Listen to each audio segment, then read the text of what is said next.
Okay, welcome back to our pre-race interviews. We are joined by New Zealand's own Caitlin Fielder taking the start line in the 100K on Saturday. Caitlin, how are you doing? Yeah, I'm pretty good. I think I'm pretty ready to get the race underway. Yeah, we were just talking about how you've done the 50K 4 times. Mm-hmm. You've entered the 100K twice, but not actually gotten to that start line. So tell us a little bit about making the decision this year to do the full quote-unquote 100K. Yeah, I think regardless, even if this race wasn't like a golden ticket race, I would be wanting to line up anyway. And the fact that it is golden ticket kind of makes it a cool way for me to also make it my first 100K here. Yeah, it's just such a significant race for me, and I feel like because I was born here and I grew up in Rotorua.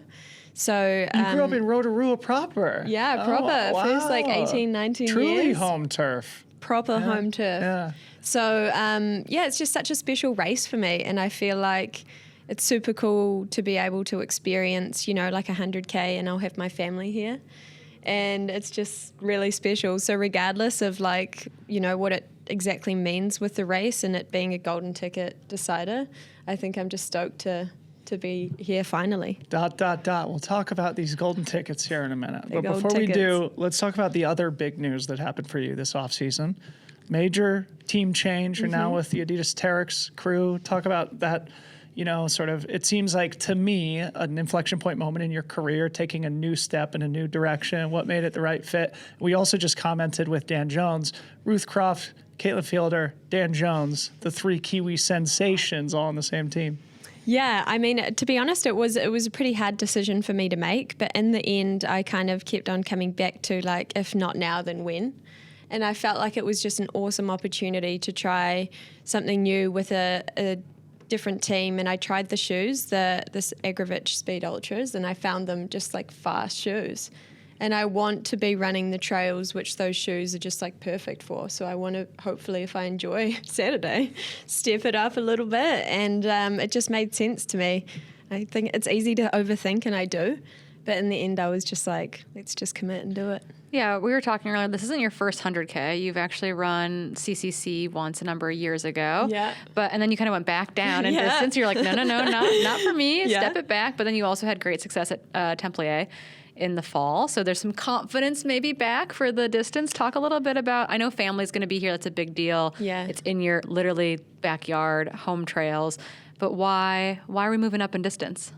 Yeah, I don't know. I think it's not like I feel like I have done what I've needed to do with the 50K kind of distance, but I felt like with those distances that I had more left, whether I kind of maybe have raced them slightly wrong or I could have gone slightly harder from the start, I felt like in the second half I always had so much more to kind of give. And then I felt in Templier when I was in the second half of that race, I felt really strong, just super comfortable, just confident in what I was doing in my own race. And I hope that I can kind of translate that also into the 100K. And I feel like maybe that could be more where my strength lies. Yeah. But we'll see. So you are carrying a lot of momentum into race weekend from the end of the season last year in 2024. It's something Corinne and I were talking about last week at Black Canyon. Riley Brady coming off of an amazing victory at Javelina, carrying the momentum into 2025.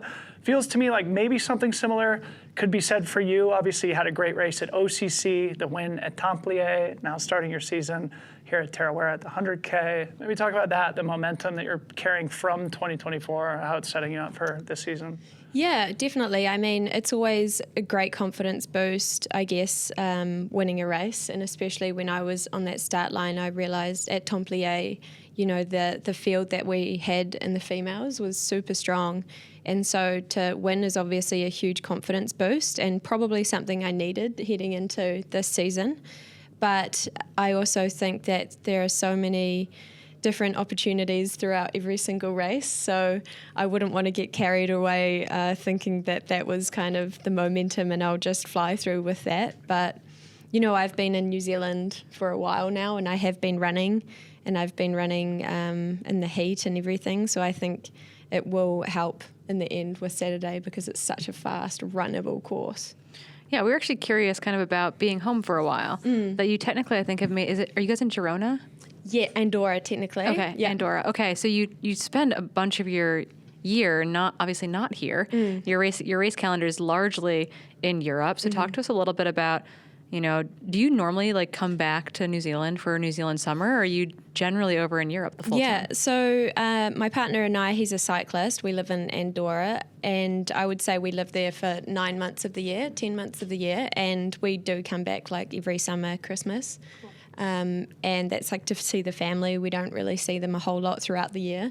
So it's awesome coming back, and it means that probably I do run a lot more than people would generally, because they have like a skimo kind of season as well.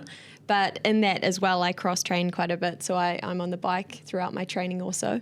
But it's cool. Like I will never get sick of coming back to New Zealand, and for me, I'm really close with my family, my nieces and nephews, so it's pretty special to reset in that sense of things as well. Are there going to be a bunch of little kiddos with signs out there this weekend? Yes. Well, I've got a 3-year-old and a 1-year-old. Well, no, not me personally. I was like, you do? Surprise. Oh my God, such a surprise. Angela's mom. Niece and nephew. And they'll be, hopefully they're along the way, not losing it by the time I get there. So yeah, it's the first, they were here last year as well, but they were pretty small. So it'll be cool to see them along the way. Yeah.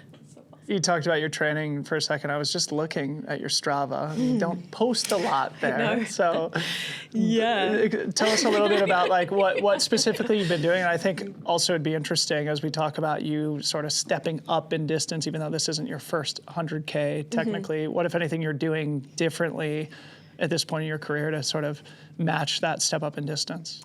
Yeah, I think on the Strava thing, I stopped posting a while before OCC. And then I just kind of like ran with it. Like my partner doesn't really post anything, George, and he's like, "What? Well, like, why would you post it?" And I get it too. And then I just kind of never really flicked it back on.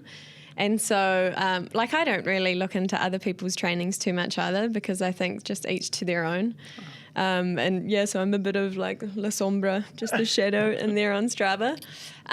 But yeah, my trainings, I've done bigger weeks, I would say, running. And I've also done, around 10 hours riding a week as well, which I really love, like road biking. That's a lot of hours on the bike. Yeah, so I'll do like a big ride, like 5-6 hours a week, and then a couple of recovery rides in there as well. Where do you build that in? Just out of curiosity, just personally curious, like the big 4 or 5-6 hour ride, is that on the weekend?